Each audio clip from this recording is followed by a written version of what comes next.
Et bonjour à tous, bienvenue sur la chaîne Tesla Fire. Ça fait un petit moment que j'avais pas publié de vidéo. Comme vous avez pu le voir, vidéo 80 000 km. On va faire un petit point sur ces 80 000 km avec ma propulsion 2022 que j'ai eu en février 2022. On est encore en février 2024.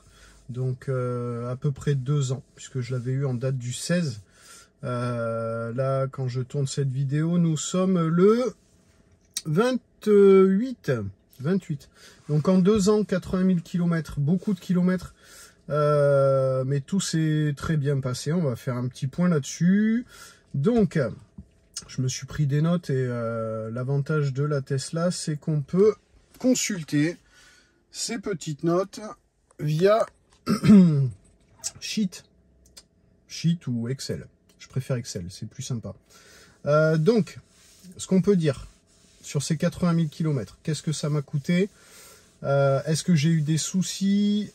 Je vais vous en parler de suite. Donc, pour rentrer dans les détails et la partie technique, 11 169 kWh de consommé. Pour compter un petit peu la perte de charge, on rajoute 10% à peu près. On est à 1840 € de charge. En partant sur une base de 0,15 centimes du kilowattheure. Donc 0,15 centimes pardon, du kilowatt. On est à 1840 € de charge pour 80 000 km. On va pousser un peu plus loin l'explication. J'ai calculé que ça correspond à 1000 litres.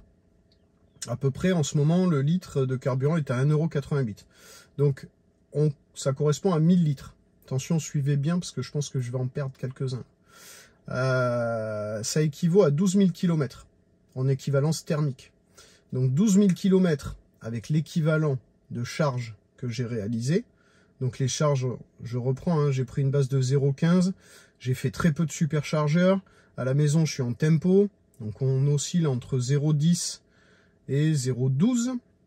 Au boulot, moi, je recharge, mais je suis à 0,12 avec des frais de connexion à 1,26 €. Donc, j'ai fait une base à peu près à 0,15 pour pas tricher, pour pas non plus prendre une base trop basse. Voilà, j'ai fait une moyenne. Donc, ça correspond à 12 000 km en thermique. J'en ai fait 80 000. Donc, il y a un gros delta, quoi. Ça, c'est intéressant quand les gens me demandent est-ce que c'est vraiment intéressant l'électrique par rapport au thermique. Je prends cet exemple, ça parle de suite. Qu'est-ce que j'ai eu comme frais? J'en ai eu énormément en 2 ans. J'ai eu 2 bidons de lave-glace. C'était pour la petite blague. J'ai eu également, le mois dernier, j'ai changé les pneus au bout de 75 000 km. J'ai changé le train arrière. J'avais jamais fait autant de kilomètres avec un train. Donc les Michelin d'origine Pilote Sport 4, je les ai enlevés. Et j'ai monté du e-Primacy à 389 € monté. Je fais pas de pub, mais je les ai pris sur Allopneu. Petite particularité. Lorsque je suis allé changer mes pneus, le technicien est venu me voir gentiment en me disant « Attention monsieur, vous n'avez pas choisi des pneus spéciaux véhicules électriques, il n'y a pas la bande d'isolation. » D'accord. Bon, la bande d'isolation, je vous le dis, je le dis à tout le monde. Clairement, pour moi, c'est pas justifié. Pourquoi? Parce que là, j'ai changé mes pneus. Je ne ressens pas de différence en termes de bruit. Voilà, j'ai pas de différence de bruit. Mes pneus avant sont encore très très bons. Ils ont 80 000, ils font pas de bruit. Mes pneus arrière, je les entends pas. Mes filles qui sont derrière entendent beaucoup moins de bruit, évidemment avec les pneus neufs, qu'avec les Pilote Sport 4 usés. Voilà, donc on a discuté avec ce technicien, je lui ai expliqué que clairement la bande isophonique c'était très bien, mais un delta de 60 € par pneu pour avoir une bande de silence et monter mes pneus e-Primacy sans la bande de silence, voilà, clairement je préfère économiser 120 €, pour moi c'est pas justifié. Donc effectivement j'ai monté ces e-Primacy après avoir fait un essai avec la chaîne EV où on avait fait venir une personne de Bretagne, Pierre, s'il regarde la vidéo, qui est venu avec sa Model 3 améliorée, avec ses e-Primacy. Un autre collègue, Guillaume, de Bordeaux qui est sur une Model 3 propulsion 2022 avec 4 pneus e-Primacy consommait moins que la Model 3 améliorée. On a fait un test, tous au même niveau, même température, même vitesse. On ne se suivait pas de trop proche pour éviter l'effet d'aspiration. Les e-Primacy étaient plus efficients que les pilotes Sport 4. Donc j'ai monté les e-Primacy sur la mienne. Pour l'instant, je ne peux pas dire que je ressens une grosse différence de conso, mais elle est moindre. Là aujourd'hui, sur 80 500 km, je suis à une moyenne lissée depuis l'achat à 139 Wh au kilomètre. J'étais à 138, je suis remonté à 139 récemment. Je trouve ça plutôt correct. Je fais 120 km par jour pour aller au boulot, mixé entre national et autoroute. Donc c'est plutôt correct. Ce matin, en débauchant avec 4 degrés, j'ai fait 60 km national autoroute. Je suis rentré à la maison avec 138 Wh au kilomètre de conso. Donc c'est plutôt pas mal. Voilà ce qu'on pouvait dire sur la partie dépenses. C'est juste ce que j'ai eu à faire en dépenses sur cette voiture. Concernant les pièces, aucun souci, pas de marque d'usure ou quoi que ce soit. Moi j'ai posé des protections sur tous mes panneaux de porte pour éviter les coups de pied, tout ça. Bon ben voilà, hein, les protections, là on voit pas très bien, mais elles font le taf, elles protègent.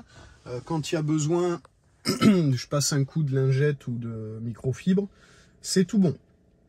Je voulais parler également d'une chose, Tempo.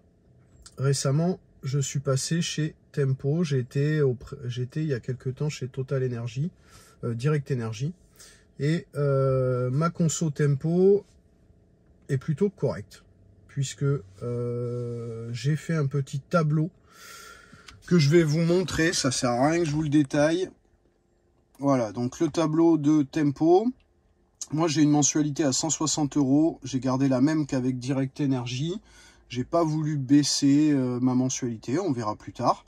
Mais on est 4 dans le foyer sur une maison récente neuve de 2016 avec pompe à chaleur, chauffage au sol et tout à l'électrique. Voilà à quoi ça correspond. Les charges de véhicule à la maison avec Tempo. On peut voir que les écarts par rapport à ma mensualité initiale sont plutôt corrects. On est sur en moyenne 40-50 € de moins. Donc Tempo, pour moi, je fais un petit aparté qui n'a rien à voir avec la vidéo, mais Tempo, je valide. Voilà, avec 0,10 au départ et 0,12 après l'augmentation tarifaire. Charger sa Tesla à la maison avec Tempo, je trouve que c'est quand même intéressant. Sachant que j'ai pas de panneau ou quoi que ce soit. Donc, est-ce que je vais garder cette Model 3 propulsion 2022? La réponse est oui. Je souhaitais au départ passer sur un modèle Y pour avoir plus de place. On a 2 chiens, donc ça aurait été plus pratique de les mettre à l'arrière.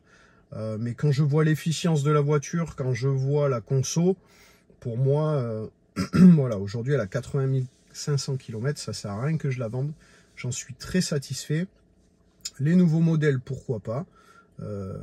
Effectivement, la Model 3 améliorée, très bien. Mais pour moi, aucun intérêt de changer ma Model 3 2022 par un nouveau modèle. Ce qu'il faut savoir aussi, très important, j'allais oublier, ma garantie de 4 ans vient de se terminer. Pendant la garantie de 4 ans, j'ai dû faire appel à Tesla pour un bruit de siège, le siège conducteur, qui j'avais une sensation de mouvement à la réaccélération quand j'étais dans les bouchons. C'est-à-dire que j'étais dans le bouchon, la voiture s'arrête, je sentais un petit mouvement du siège qui avance, mais c'était vraiment ridicule. Et dès que je relançais à faible allure, clac, le siège venait se recaler en arrière. J'ai ramené la voiture chez Tesla à 2 reprises. Au premier essai, ils m'ont dit il n'y a rien. J'y suis retourné, je dis non mais me dites pas qu'il n'y a rien, il y a quand même quelque chose, je le sens. Au deuxième essai, effectivement, ils m'ont dit oui, il y a quelque chose. Ils m'ont changé les 4 vis de fixation et le châssis complet du siège. Depuis, aucun problème. Donc voilà, les seules prises en charge Tesla dans la garantie des 4 ans, La seule prise en charge, ça a été celle-ci. Est-ce que je me pose des questions sur le fait que ma garantie soit terminée? Pas du tout. J'ai pas eu de problème pendant 4 ans, hormis ce souci de siège. C'est ma deuxième Model 3. J'avais eu une Model 3 de Fremont en 2021. Pareil, jamais eu de souci. Je l'ai gardé 25 000 km, mais j'ai jamais eu de souci. Voilà ce que je pouvais dire concernant cette vidéo des 80 000 km. J'espère que le reste va correctement se dérouler comme ces 2 premières années. Moi, mon objectif, c'est vraiment de mettre des kilomètres à cette voiture pour voir les pertes au niveau dégradation batterie. Aujourd'hui, quand je suis à 100% de batterie, je crois que je suis à 418 km. J'ai pas fait le calcul clairement de la perte, mais au départ, j'étais à 439, je crois, quand je l'ai eu. Donc c'est plutôt correct. Et moi, mon objectif, clairement, avec cette voiture, c'est lui mettre le plus de kilomètres possible pour voir un petit peu le recul qu'on peut avoir sur ces batteries, sur cette voiture. On sait très bien qu'il y a certains taxis, il y a un taxi sur Model 3, propulsion 2022, je crois, qui a atteint les 440 000 km. Donc, pourquoi se poser des questions sur ce genre de véhicule?